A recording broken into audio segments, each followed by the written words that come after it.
Hello YouTube and YouTube subscribers. Today I'm bringing you a species profile on the night goby, also known as Stigmatogobius sadanundio. Now the night goby is a brackish water and freshwater fish.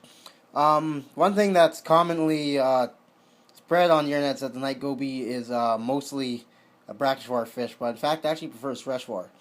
There's a catch to that. If you want to keep a night goby in freshwater, water has to be hard, not soft. They will absolutely perish in soft water. They do like higher pHs also, pHs of over 7 or so.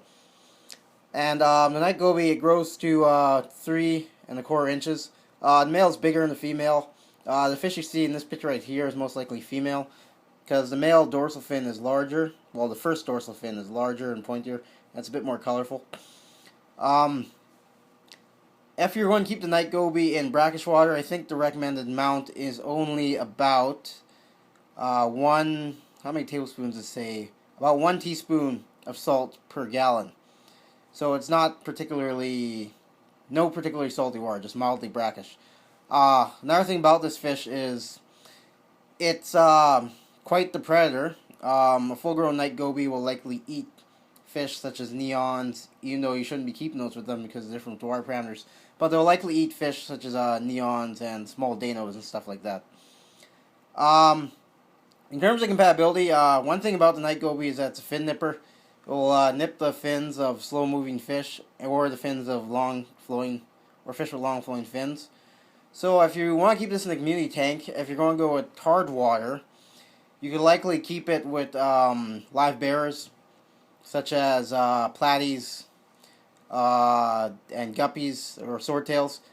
With the guppies, keep in mind the night gobies will probably keep the population of your live bearers in check, since they are very good at predating the fry.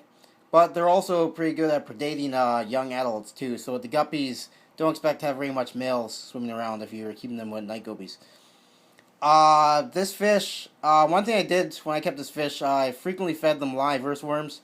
I also supplemented its diet heavily with algae, and that was mainly based around the staple diet, which was the typical tropical flakes I fed my fish. So I go with the high-grade flake, and then I supplement the diet with algae wafers and earthworms, but you could also use stuff like mealworms, toothpick worms, mosquito larvae, and all that, and maybe even little fish, maybe even small fish such as guppy fry if you want to. This fish is territorial. It seems to be that they like to find a hiding spot, and they take over that, and they try to keep our fish out of that. So it will come into confrontation with any other lower bottom-dwelling fish in your tank that come into its territory. Will likely chase them out.